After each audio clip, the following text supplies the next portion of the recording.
kita harus ikuti sikap Ganjar dan Mahfud MD.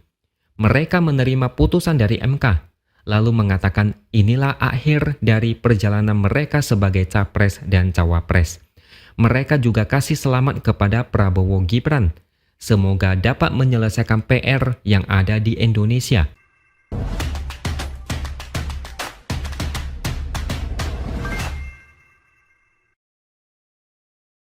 Halo, bertemu lagi dengan saya, X Hardy di Opini Siwor.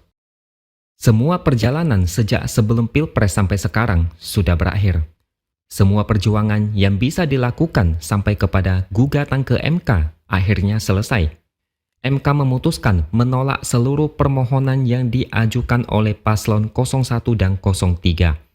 MK menyatakan permohonan dari pemohon tidak beralasan menurut hukum seluruhnya. Dan putusan MK ini bersifat final dan mengikat.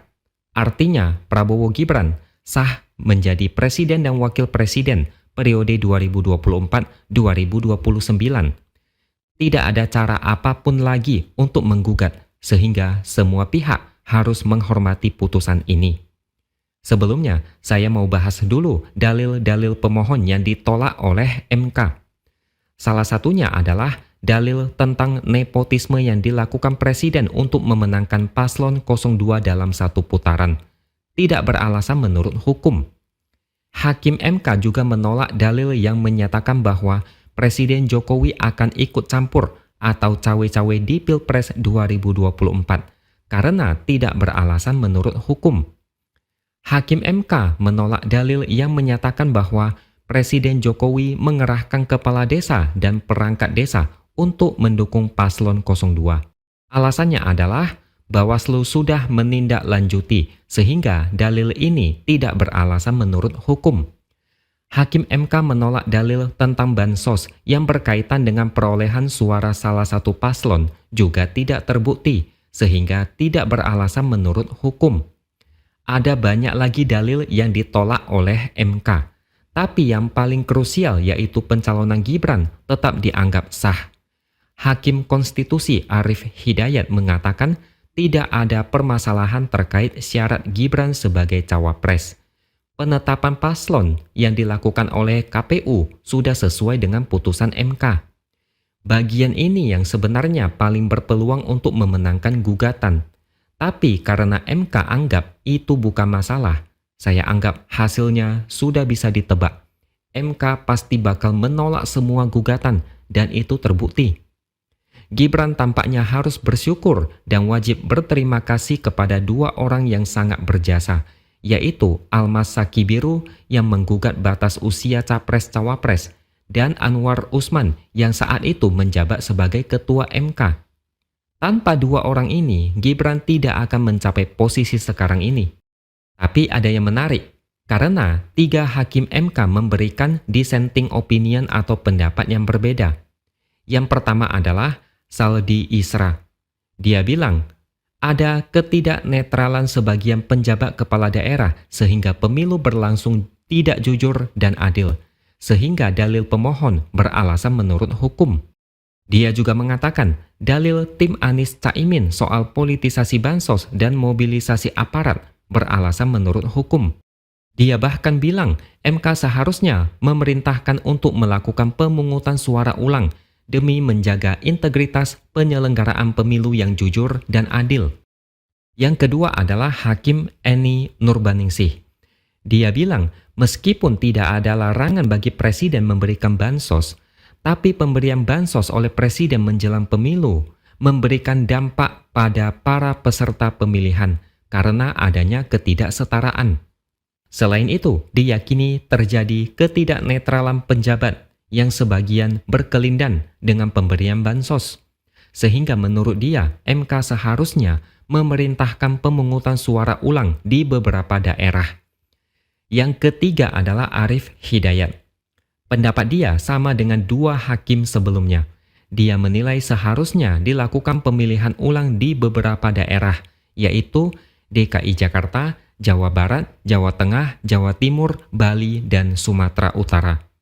Dan faktanya, baru kali ini ada hakim yang memberikan dissenting opinion sepanjang sejarah sidang sengketa hasil Pilpres.